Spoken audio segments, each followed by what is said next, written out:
You're listening to Not So Live from Asteroid G. I'm Mike Finkelstein. With me, as always, is... Josh Schaefer. No special, nothing. You actually made me laugh because you didn't add anything to it, you jerk.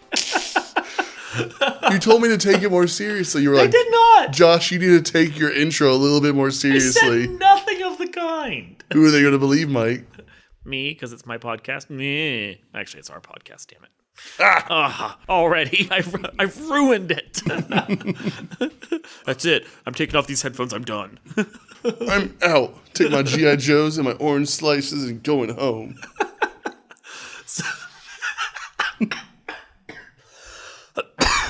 You've killed your co-host.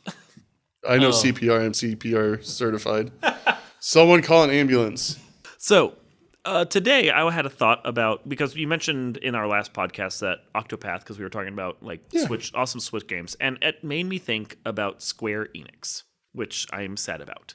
Me too. After talking about Metroid and Mega Man, where we're actually fairly upbeat about those and showed that we do actually like games once in a while, I feel like Square-Enix has lost its way. Yeah. Yeah. Like, I remember when they first announced the merger, I love Squaresoft games because I was, still am a huge JRPG fan. Mm-hmm. Squaresoft made damn near flawless games. Mostly. And then you had Enix, which made some of my favorite games like Valkyria Profile. Okay.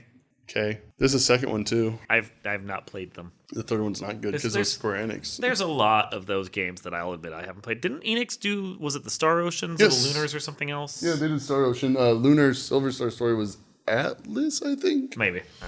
I don't know. I'm talking a higher pitched voice because I'm not sure. Yeah, but I thought it was like one of those ones. I'll be honest. I get Lunar and Star Ocean confused because they both have cosmic names, and that's as far as I've gotten in them. Sure. Yeah. So.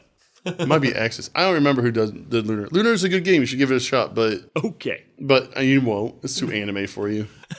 There's a lot of stuff that's too anime for me. And that's the problem with a lot of JRPGs. But it's more than Enix losing its way, which I didn't really care about because all I really knew of Enix was the Dragon Warrior games, and I'll admit those didn't ever hook me. No, I didn't care for them too much. Like, they're really popular in Japan, and they're not really popular at all with this guy.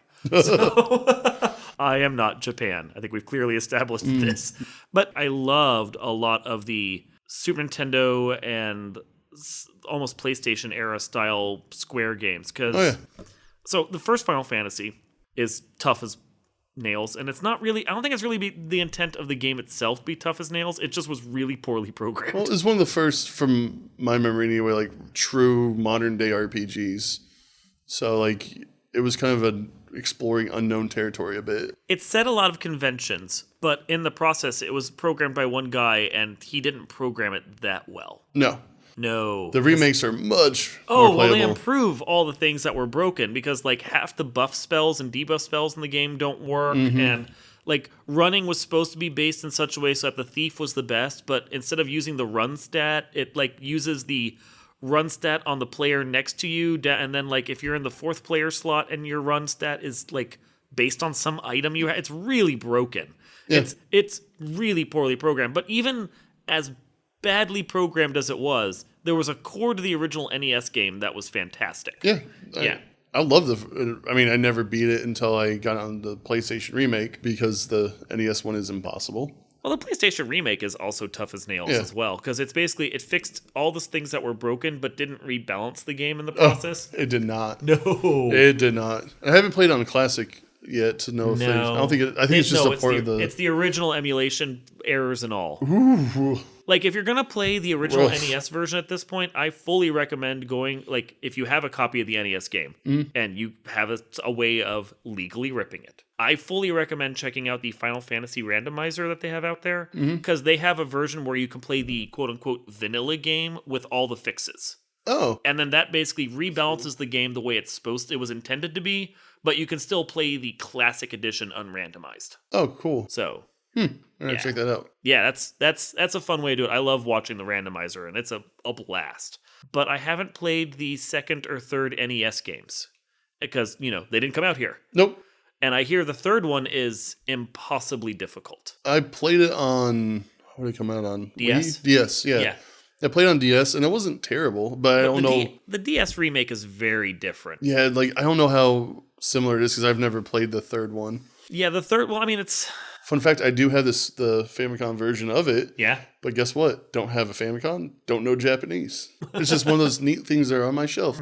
Yeah, I think I'd probably end up picking up a repro cartridge of that used the American patch. That'd be I cool. want to do that for the second and third NES ones, even though I hear the NES one is broken in different ways. I've heard the that second too. one. Yeah. The second NES one is just way broken. Like you could, because they didn't use experience, they used weird power leveling based on what you did, but you don't actually have to input the command. You just have to start it, and then you can cancel it out, and it counts it as doing it. So you can power level in a single imp battle to the point where your characters are ungodly. I think they remade Final Fantasy 2 on the PSP. They've done both the first and second one as like various Dawn of Soul collections, and the PSX one for the second one is basically just like the PSX one for the first one. It cleans up the graphics and fixes some stuff, but it doesn't fix the game-breaking glitch of your being able to power level, far as I know.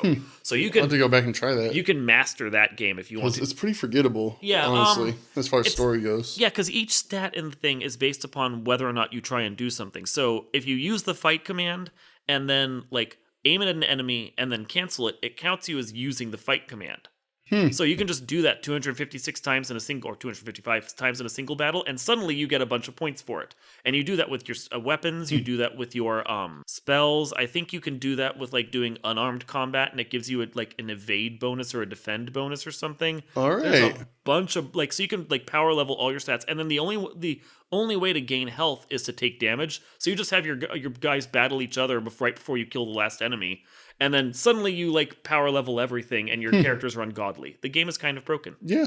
Yeah. I didn't know that. I wasted a little bit of time, but that's okay. Whatever. But yeah, no, the third one, from like everything I've watched about it, that game is evil. Like the overworld is nigh inexplorable because it's just a wide open ocean, and like trying to find the next space to go is basically have to know how far over number of tiles and how far up the next thing is. I don't know how anyone is supposed to figure that crap out. I don't know. You need to find an American copy. Try and play it together. Yeah. Just, live cast that stuff for the viewing audience as all two of you bumble our way through that awful game. We'll watch ourselves after we beat it, so we have some view counts. So, but then, I mean, Final Fantasy IV. Yeah. I think most people would probably agree that game, as many errors as it has in its programming at times, is a masterpiece. Yeah. Yeah. I loved it. I mean, I think it was the first time where they kind of set a direction for the Final Fantasy series, because I feel like 5 through 9 kind of emulated what 4 was doing. And it's weird because 4 feels like it wants to add a story-based game to the original Final Fantasy. Like, I've seen 2 and 3 in action, and they feel very differently from number 1. But like number 4 almost feels like, because it was, the first game that Americans got after the original NES one, it almost felt like it was trying to be a throwback to that one, but with like the story elements of number 2. Yes. Yeah. Yeah.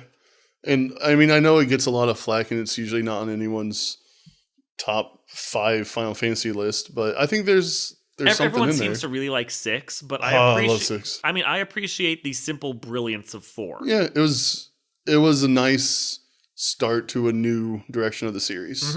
It was the first evolutionary step of the JRPG. And I mean, I personally, if I'm listing my favorites, despite the fact that I can't beat the game because the game is evil, I love 5. 5 is great. It has my favorite, or one of my favorite stories. But I agree with you that 4 and 5 basically set 2 different mechanics and 2 different styles of play that the rest of the series followed. Because if you look at 1, 2, 3, 4, 5, it's like the odd number ones are very much about the mechanics of the gameplay, and the even numbered ones are very much about the story. Yes. So 4 is all about Cecil's growth, or Cecil, depending upon if you want to say it. And then 6 is very much about the evolution of Terra.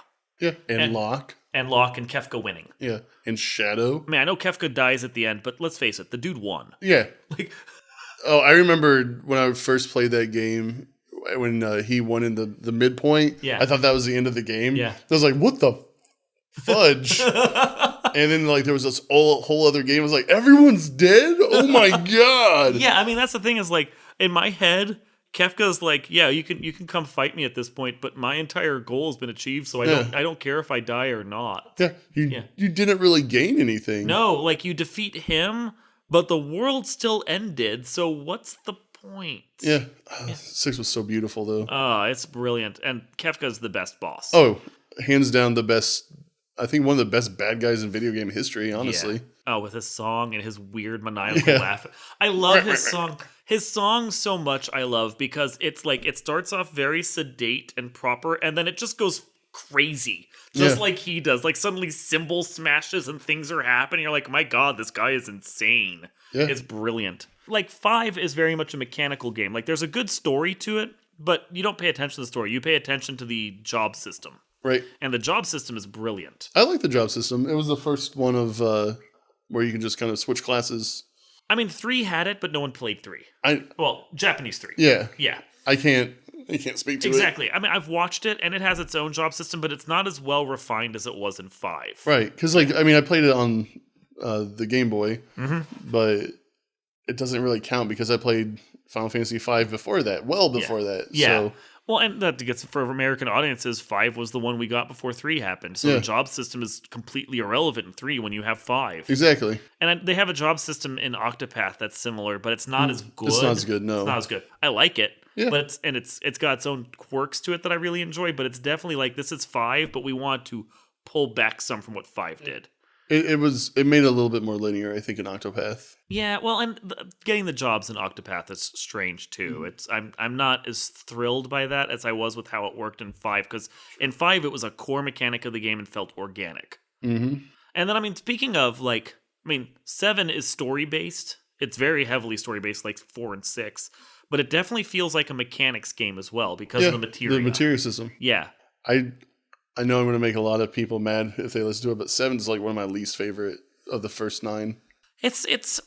I'm torn on the game because I really enjoy the mechanics of it. I liked the battles. I enjoyed the materia a lot. I hate watching the game in action because it's so cruddy to look at. It's so piss poor. Like, I get that Square realized that they needed to make 3D graphics. I just wish they'd waited until it was good enough for 8. Because 8 is pretty to look at. I love 8. 8 is very... We'll discuss 8 in a second. But 8 is pretty to look at. But 7 would have benefited from just being sprites and letting the materia system happen organically in a sprite-based game. I think part of it, too, was the story was engaging up until the midpoint. And then it just kind of became this weird... Yeah, there were kind of emo, like, I'm a clone. And after the end of the first disc, when... Aerith dies, or Aerith if you're a nerd. Aerith. That's gonna piss people off more than saying you don't like 7. But yeah, Aerith dies, and then like something about Lifestream or something, and Sephiroth one wing out. Like at that point, I tuned out. Yeah, and I just started playing it for the mechanics, which I think is the reason why I like the mechanics of the game so much, because the story becomes just tedious at a certain point. Oh yeah, but I will say. I spent, I think, more time chocobo racing and breeding in that game than anything else. Yeah, but I need to go look online now and see if there's like a Final Fantasy VII remake that makes it into a Super Nintendo style game. I'm sure there is. I'm sure every Mega Man game has a remake at this point. I would love to see a Final Fantasy Super Nintendo style game of 7. I think I'd actually play the crap out of that. Yeah, because it would fix the biggest issue I have. Yeah, I'm real interested to see because Sony's been talking about, Square-Enix has been talking about remaking it for the PlayStation for years. 5 years now, and they've already scrapped it twice or something. So, they had that 30-second trailer that was super cool. But wasn't that for the previous edition of the game? Yeah. So, but I'm interested to play that, and I know it came out on the Sony Classic, PlayStation Classic, and I'm not sure if it was... I have the PlayStation Classic. At some point, I'll hook it up so I can do a review for the site and then also see what it is. I'm weirded out by the simple fact that it's a straight emulation system to the point where if you have a multi-disc game like Final Fantasy VII, you actually have to walk up to the system and push the eject button for it to switch discs. What? Quote, unquote. Yeah, it's really weird. They didn't just make it one merged ISO where it just automatically switches the discs for you. You have to physically push the button on the system to do it. Man, I hated that when I was a kid and I got way fatter. Yeah, I'm like, why on earth are you making people get up? That's not how game systems work at this point. Multi-disc games don't happen anymore. It's very strange. So 8. I loved 8. I couldn't get into 8. I don't know why. I don't know if it was because I was like an angsty teenager at the time when that came out. But 8 has probably one of my favorite stories, and It was also the first time I remember being blown away by computer generated graphics. Like the opening movie, like I remember watching it a half dozen times a day for like a year and a half. But 8 was also like almost as weirdly mechanical as number 2 was. Oh yeah, it was tediously mechanical. Yeah, because wasn't that one of the ones where you were better off if you didn't fight anything until almost the end? Yeah, if you leveled up too high, you couldn't beat the end boss. Which is BS. Which, guess what? You never beat the game. Oh, yeah, because you did because that? I got too high of a level. Yeah, like once you got past like level 50 or something, the end boss unlocked so much extra crap that it was just impossible to get through it. I maxed out my characters. Oops. Yep. Yeah, and so did the end boss. Yeah, and I never could beat her. And then I remember going online. It was like, don't go above X level or you can't beat her. I'm like, what the hell? Yeah, it was a broken game. So frustrating. Yeah. And then you played 9? Yeah, I thought 9 was like, it was the perfect, I don't really want to say an amalgam of 7 and 8, but... Well, because 8 was weirdly mechanical in its own way, but it had much more story to it. And then I think 9 is the one that broke the mold that said the odd numbers are definitely mechanical and the even ones are plot-based. Because it was plot-based. It was definitely the easiest Final Fantasy of the series that I remember. Maybe I can actually beat it. Yeah, you totally could. But like the characters, like all the characters had depth. It was kind of goofy at points. Like it felt like 7 where there was serious stuff going on, but you could still have fun with it. Yeah, because it wasn't as hyper realistic as 8 was. No, it was like it's cartoony. The 3D style was trying to emulate the old sprites. Yeah, and it was phenomenal. Like they cleaned up their graphics because 8 even had like the in-world graphics were kind of still chunky a bit. They were a little chunky, but once you hit 9, like it felt more like an immersive experience than just. And I mean, I'll admit with you, that's about as far as my Final Fantasy knowledge goes, because beyond that, it's mostly remakes for me, and then I ignored everything from above 9 on. Yeah, I tried to, because I love Final Fantasy. It was one of my favorite game series. Shin Megami Tensei is my favorite. Push up glasses. But 10, like I couldn't get into it. I tried to like it, but it was really, I feel like that's when Squaresoft. Yeah, 10 was lost their way. Yeah, that was when kind of everything was just more angsty teenage drama type stuff, and it didn't seem like anything was serious. I mean, I've heard good things about 12, especially the like Zodiac Age remake of it with like the improved job system and everything else. So every time I play 12, and I know this is a dumb thing, and I've never met anyone else that experiences this too, but I put 12 in, and I watched the opening cutscene, and in my head, it's a shot-for-shot remake of the end scene from Episode 1 Star Wars, the Naboo parade. And all that? The Naboo parade and all that junk. Yeah. And I just cringe. I hate it so much. I've never played. I can't make it past that first movie. Maybe then we'll pick up Zodiac Age and try and play through that after we play through the NES Game 3 on a retro cartridge. Like, and there's no reason for it. Like, everything about it looks wonderful. Yeah. It's just can't do it. Episode 1, and then I get mad. You have the same issue with that I have with like the Kingdom Hearts games. Like in theory, I should enjoy them because they're fun, actiony RPGs. But I put it in, I'm just like, this is so stupid. Yeah. I can't get into it. Like I just think of Star Wars Episode 1, and I get mad. Like I kind of like the first Kingdom Hearts game, but the subsequent ones are... I got to the Tarzan area on Kingdom Hearts and picked Tarzan as my guy and hated Tarzan and realized I kind of shot myself in the foot anyway, and I stopped caring. But, I mean, the question really is, at what point did Square and Enix merge? Because I kind of feel like that's the point at which they lost their way. They stopped being two separate companies that, one, were competing with each other for the hearts of RPG players. But they were also, like... They became much more about corporate bottom line, which I mean, I'm not going to say that like every video game company isn't about corporate bottom line, because they all are. Let's just face it, they're all about corporate bottom line. But there's a certain point at which it felt like they stopped being about the games themselves. So it was Final Fantasy Crystal Chronicles. That was the first US game, yeah. Well, I mean, there's a couple others that like were Japanese that didn't matter, but Final Fantasy Crystal Chronicles, and then Sword of Mana. Oh, Sword of Mana. And Final Fantasy X-2. Like, that's the point. And, like, because it was... Final Fantasy X-2 is the first time they ever produced a sequel to a Final Fantasy game. Because I mean, let's be honest. The Final Fantasy series is dumb in its title. The first Oh, one was yeah. named Final Fantasy because the company expected to flop, and then it didn't flop when that game happened because that game was huge. So their reasoning for calling each one a Final Fantasy was that it's the final adventure for that world. After that Yeah. point, peace happens on that world, or in the case of Final Fantasy VI, peace happens because everyone dies. Exactly. You can't have another world on a dead planet or another adventure on a dead planet. But 10-2 was the first one where they said, oh, wait, the adventure actually continues. And then it became a cash cow because that's why we have, what is it, like 107 Final Fantasy 13 and 14s? Yeah, there was Or 15s? 3 Final Fantasy 13s. There's like a couple remakes for like the portable systems of Final Fantasy 15. They did an interlude and an after years for Final Fantasy 4. They did a bunch of stuff around Final Fantasy 7. And I think they just recently were talking about, once again, trying to do a Final Fantasy X-3. So, yeah, I mean... I don't understand. Like, 10 was so rubbish. Yeah. I did not enjoy it. But it's the thing of, like, I really liked Chrono Trigger. I really hated Chrono Cross. And that came out before the companies even merged. Yeah. So, clearly, at some point, Square was losing its way even before then. Yeah, I would agree with that. Well, Yeah. I mean, you had other games, too, where, in the PS1 era, where some of the sequels were better than the originals, like Suikoden. Yeah. One was a great game. Was that Square?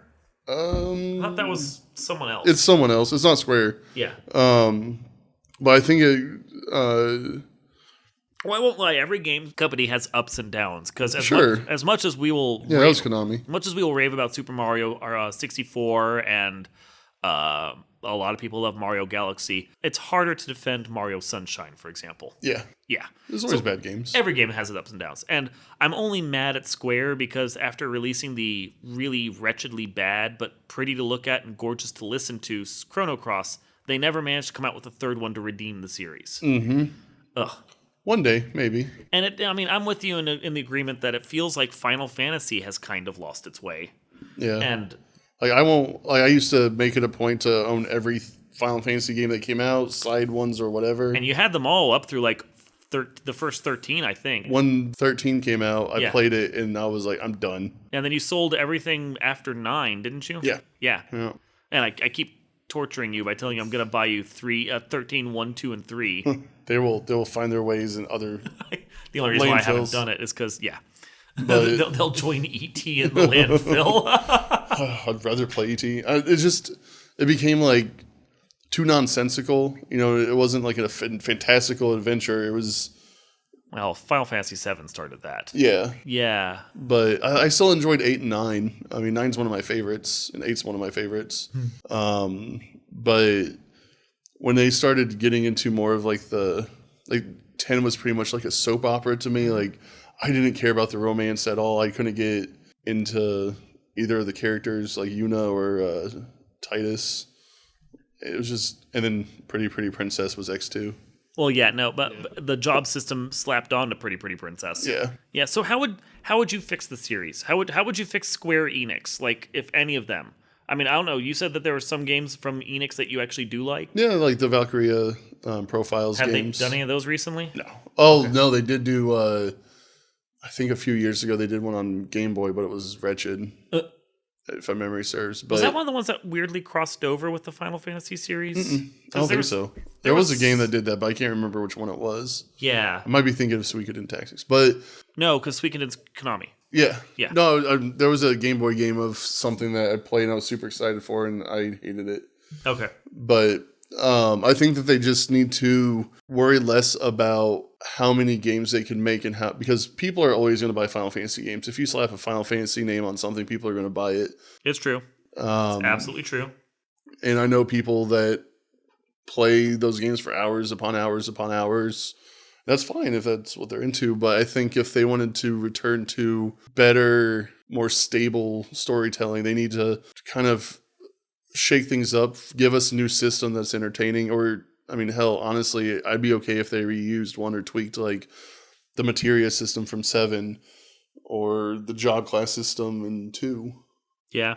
But Final Fantasy for me has always been a mixture of great storytelling with good, plot twists and things like that. None of this, I'm not really a big fan of the classic Japanese, like, we're just going to make this really creepy, weird, that doesn't make any sense, way out there stuff. Like, more realism in my fantasy, you know? Yeah, well, it's a thing that I think some of the Final Fantasy games have lost for me. Certainly, is the long linear plot without a lot of exploration. Because something that the first game, even though it's kind of linear in its own thing, something that really worked for it was the fact that it was basically once you got out of the Circle C, it was an open world. Sure, you were limited in where you could go, and you basically had to play the games in order or the dungeons in order, but you didn't entirely, and you could experiment around a little. Yeah. Like, you pretty much couldn't experiment in Final Fantasy VII, for example. The only thing that you didn't have to do was pick up the Yuffie chick until, like, she was required. You could have accidentally found her earlier, and then, like, if you get to her the second you're allowed to, her area is difficult. But when I played through Final Fantasy VII, I didn't bother with her until I was almost done with the game. And by that point, I was like 20 levels higher than all the enemies in the area, and that was stupidly funny. Yeah. But, like, just stuff like that, just, I don't need... Because I remember, like, 6, for example, every character had their own side quests, you know, and I was engaged with all their personal stories. But then when 10 comes out, it seems like the focus changes from, like, a group dynamic to we're just going to focus on this one person or two people, and they're going to have daddy issues. Well, it was something that Final Fantasy IV did that was really good, was they had all the characters had a decent plot to them. And sure, some of them sucked. No one really liked playing with Tella or with Edward, because they were awful, but they at least had story to them. I loved Edward's story, and I loved Edward, but he was awful. I love the people that, like, play Edward and then purposely power level him to, like, level 70, and suddenly he's swole and, like, can actually do damage for once. But on his own, he sucks. The best thing about Edward is that you can force him to hide on the battle with the bad guy who's not the end boss, but he's like the Gilgamesh style character. Yeah, Solid Snake. Yes. But yeah, he summons his little dragon, and the dragon will, like, kill half your party. But if you hide Edward, then the dragon doesn't know what to do with him and just runs away. So you can suddenly have 3 characters in your party. Or, like, you hide him on the Dark Cecil battle when he shoots its dark wave out at you, and suddenly, like, he survives and no one else does, and it doesn't matter because Cecil attacks you 3 times. Yeah. There are certain instances where Edward is useful, but he is less useful than Tella, and Tella is way not useful. I can't remember a time when... Nope. I don't think but, like, Rydia, either in kid form or adult, is not the best character. No. But, I mean, you get some summons for her, and she could be pretty epic in her own way. But I would rather use Rydia than Tella. Oh. Yeah. Neither. No, I know. And it's exacerbated when you watch, like, a randomizer like Final Fantasy Free Enterprise, where you can get any character and take them to the end boss, basically. And the times where they're forced to take, like, Edward and Tella, they're just sitting there going, great. So I really have 3 characters I can use, because these 2 are going to be kissing dirt soon. Not wrong. I've watched enough of the original Final Fantasy where, like, the thief always dies when they're forced to have a thief. And you're like, he's just making sure the dirt's not going anywhere. He's keeping it protected. The thieves were so awful. Oh, the original Final Fantasy thief was terrible. He was a wretched character. Yeah. But it's the games have certainly wandered into this very linear, very strange, very focused on their own politics and weird bosses. And I mean, the Dragon Warrior games have always, or Dragon Quest, always been very linear in their, like, style too. Yeah. And there's a certain Japanese RPG style of very linear play that happens in those, happens in the Phantasy Stars, happens in all of them. And when you get a game that lets you just free roam and explore at a certain point, I like those better. I think those are better RPGs. And I mean, I know my favorite game is Chrono Trigger, but even Chrono Trigger at a certain point opens and just lets you explore. Yeah. Well, I think when Squaresoft and Enix merged, Squaresoft took Enix's philosophy on games rather than the other way around. Vice versa. Yeah. Yeah.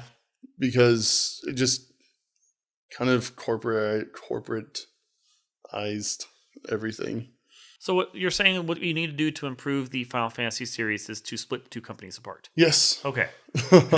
Maybe not even then, just new ownership maybe, because it's not, whatever they're doing now isn't working for me personally. I know I'm a minority in the Final Fantasy craze. Well, maybe not, because I know that like they just canceled any expansion packs for Final Fantasy 15 because the producer left, because the producer was running into issues with the corporate overlords, and sales were not as good as they were expecting. And I mean, they had to develop Final Fantasy 14 twice just to get that game playable.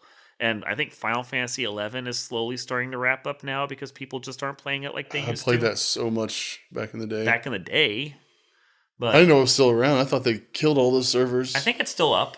I'm not surprised people were way too into that. Well, I mean, as long as it's making money, someone will play it. But I mean, it is the thing of I don't feel like I feel like fans are even deciding that this series is just not what it used to be. No, I mean, it's just like I like being surprised when I play, story-based games, and I feel like everything's just gimmicky. Like, was it Final Fantasy 13 where you had the guy that had the chocobo that lived in his afro? Like, yeah, that's really racist. yeah. Oh no. Like I stopped. I was very uncomfortable by that, and I don't like. It just was weird. Well, and then there's the thing of like, okay, so Lightning is the hero of like Final Fantasy 13 and Final Fantasy 13-3 or something. I don't know. And she's female, right? Right. She's basically a female Cloud or Titus or whatever, that character, but in female form. And then like in Final Fantasy 15, you've got a bunch of douche bros and their mechanic girl who wanders around her Daisy Dukes. Like the strong female character that was getting built up in some of the previous games like Rosa and Terra and all those. You get girl and Daisy Dukes who just fawns all over the guys. Yeah. Like, what the hell happened there? Yeah, I remember seeing the first trailer for Final Fantasy 15 and being kind of excited because it looked neat. Yeah. And then the more I saw about it, I was like, what the hell is going on? Like, you can get your mechanic girl with her Daisy Dukes and your cup of noodles. Like, it just, I don't get it. I don't. And I feel like an old curmudgeon that's like, back in my day, Final Fantasies didn't need fan service. Well, I mean, like, if we're talking about where Square is at now, let's look at Octopath. And Octopath is essentially 8 very linear games all stitched together. Yeah. And not even stitched together all that well. No. I enjoy a lot of the game. I'm enjoying playing through it, but I'm going to admit that the story is the least interesting part. Yeah. The voice acting is even... Some of them, I really like Tressa. Tressa was nice. Tressa's enjoyable. Every chance I get to use her in my party, I'm using her because she's amazing. Like right now, even despite the fact that she's a little merchant who isn't really good at fighting, screw it, I'm making her a warrior. She is going to be a knight. That's all I have to say about it. I think that it's a step in the right direction overall for Square-Enix, but... I kind of wish they had a way where they, and I know this is a lot of reviews have said this as well, that they managed to actually have the characters interact better with each other. And interlink the stories more. And also, it's a weird thing where you play through all the first chapters of the game and your character, like I fought everything that came my way. I didn't run from any battle. By the time I was done fighting everything and playing the first chapter of all 8 storylines, I was level 19. Yeah. The next mission to do anywhere on the map said your minimum required level was 22. Like, so even just like, admittedly not power leveling, but being over leveled for the chapters I was playing and just playing through everything, I was still under leveled for the game. And that's a little weird. Like, the balance is off. Yeah. It's not, the story isn't balanced very well, and the game isn't balanced very well. It's like they really expect you to do what you did in Final Fantasy 1 and just grind. Yeah. Yeah. I think that they forgot how to make a RPG because they haven't made one in so long. They've made a lot of open world, weird exploration games with RPG elements, but... Yeah, but it's definitely a step in the right direction. The story, like you said, was kind of okay. B-. Some of them are decent. Like one Tom Cruise. Some of the stories are interesting. Some of them aren't. Yeah. I will fully say that. So some of them are very I forget the knight's name, but very cookie cutter. Very cookie cutter cliche. I'm going to get revenge. But like Therion with his like getting betrayed by the people he was trying to steal and being forced to work for them. I kind of liked that integrating a bad thief into your good party by forcing him to be a hero. Yeah. That was interesting. There are some characters that are cool. I liked Cirrus because he's a sarcastic wizard. Yeah. And I liked Ophelia just because, like, I didn't care about the feels of her story, but I'm sure some people did. But she was actually just a very cool to control character with, like, a lot of power behind her. Yeah. She's a more powerful mage than the actual mage of the game. Yeah. So I agree with that. She's uber powerful. It's fantastic. But, yeah, it's a step in the right direction, and it's getting the games back towards Final Fantasy V. I hope that Square-Enix, or Square, if they split apart like we want them to, is able to make an Octopath-style game where it's interlinked Octopaths and things actually mechanically work together. Yeah, that's what they kind of build this as, but I don't feel like it was quite there. Mm-hmm. And I know like a lot of reviews have shared similar sentiments. Yeah. I mean, I'm doing a week by week article as I go through the game and share all my thoughts on the matter. And like parts of it I really enjoy, and parts of it are line up perfectly with what reviewers said in the past. It's mechanically uneven. Yeah. Yeah. I think some reviewers were a little too harsh on it. Anyway, so best RPG is Mega Man X Command Force. Duh. Obviously. That's a terrible game. No one ever played that game. No. No. But Chrono Trigger is obviously one of the top. Chrono Trigger is my top RPG. I hold that in great esteem. I really love the Shining Forces, which are not anything related to Square or Enix. I mean, my favorite RPG is Persona 3, so... I haven't played that. I probably should.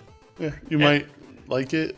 And then if, as far as Squaresoft games are concerned, if, Chrono Trigger is number one for me, weirdly, Super Mario RPG. Oh, it's... I didn't even think about that. No, that's a good RPG. Yeah, it's good. And it's the best of the Mario RPGs for all of them. I know there are fans of the Papers and the Mario Luigi games, but, you brought the masters in... You brought Squaresoft in their prime to make a Mario RPG, and they knocked it out of the park. It was fun. Yeah. And lighthearted, was nothing like Mario was missing. No.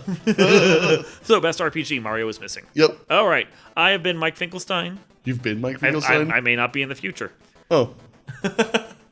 I will be future Mike Finkelstein. And then apparently I will be Josh Schaefer because you won't be him anymore. Nope. And you've been listening to Not So Live from Asteroid G. We will see you next time. Or will we? No, we probably will. All right. Bye, guys.